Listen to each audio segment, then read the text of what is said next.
Delhi liquor scam లో ఉత్కంఠ నెలకొంది. ఢిల్లీ సీఎం కేజ్రీవాల్ ను ఈడీ కాసేపట్లో రౌస్ అవెన్యూ కోర్టులో హాజరుపరచనుంది.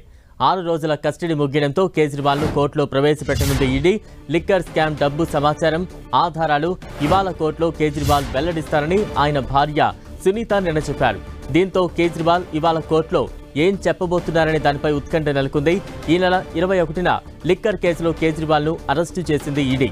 మరోవైపు అరవింద్ కేజ్రీవాల్ ను ఢిల్లీ సీఎం పదవి నుంచి తొలగించాలని దాఖలైన పిటిషన్పై ఇవాళ ఢిల్లీ హైకోర్టు విచారణ జరపనుంది. కేజ్రీవాల్ సీఎం పదవికి రాజీనామా చేయాలని బీజేపీ డిమాండ్ చేస్తోంది. 2 రోజులుగా ఢిల్లీలో ఆందోళనలు జరుపుతోంది. తాజా అప్డేట్స్ అందించేందుకు మా ఢిల్లీ ప్రతినిధి గోపి సిద్ధంగా ఉన్నారు. Gopi, Delhi liquor scam money laundering కేసులో అరెస్ట్ అయిన కేజ్రీవాల్ ని మరి కాసేపట్లో రౌస్ అవెన్యూ కోర్టులో ప్రవేశపెట్టబోతున్నారు.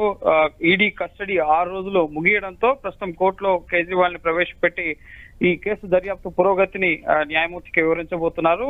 జడ్జ్ కావేరి బవేజా ముందు మరి కాసేపట్లో కేజ్రీవాల్ ని ప్రొడ్యూస్ చేస్తారు. 6 రోజుల ఈడీ కస్టడీలో కేజ్రీవాల్ ఎటువంటి విషయాల్ని ఈడీకి వెల్లడించారు, ఈడీ దర్యాప్తు ఎంతవరకు వచ్చిందన్న విషయాల్ని తెలుపుతూనే కేజ్రీవాల్ కస్టడీని పొడిగించమని చెప్పి కోరే అవకాశం కనిపిస్తోంది. అలాగే ఈ రోజు కేజ్రీవాల్ కొన్ని సంచలన విషయాలను బయటపెట్టబోతున్నట్లుగా నిన్న కేజ్రీవాల్ సతీమణి సునీత కేజ్రీవాల్ మీడియాకు వివరాలు వెల్లడించారు. కేజ్రీవాల్ ఈ లిక్కర్ స్కామ్ మనీ లాండరింగ్ కేసులో ఇప్పటి వరకు ₹1 కూడా దొరకలేదు. సో ఈ డబ్బు ఎటు వెళ్ళింది అన్న దానిపైనే దర్యాప్తు సంస్థలు దర్యాప్తు చేస్తున్నాయి. సో ఆ డబ్బు గురించి ఈ రోజు కేజ్రీవాల్ కోర్టులో అన్ని నిజాలు చెప్తారు, అలాగే సాక్ష్యాలను కూడా కోర్టు ముందు ఉంచుతారు అన్న అంశాలని ఆమె నిన్న మాట్లాడడం జరిగింది. సో ఇప్పుడు కేజ్రీవాల్ ఏం మాట్లాడతారు కోర్టులో, అలాగే కేజ్రీవాల్ తరపు న్యాయవాదులు ఎటువంటి వాదనలు వినిపించబోతున్నారు అన్న అంశం పైన ఉత్కంఠ నెలకొంది. మరి కాసేపట్లోనే కేజ్రీవాల్ ని ఇటు ఈడీ కేంద్ర కార్యాలయం ప్రవర్తన భవన్ నుంచి రౌస్ అవెన్యూ కోర్టుకి తరలించడం జరుగుతుంది. కేజ్రీవాల్ తరపున అభిషేక్ మను సింఘ్వి వాదనలు వినిపించే అవకాశం ఉంది. అలాగే ఎన్ఫోర్స్మెంట్ డైరెక్టరేట్ తరఫున అడిషనల్ సొలిసిటర్ జనరల్ ఎస్వి రాజు, అలాగే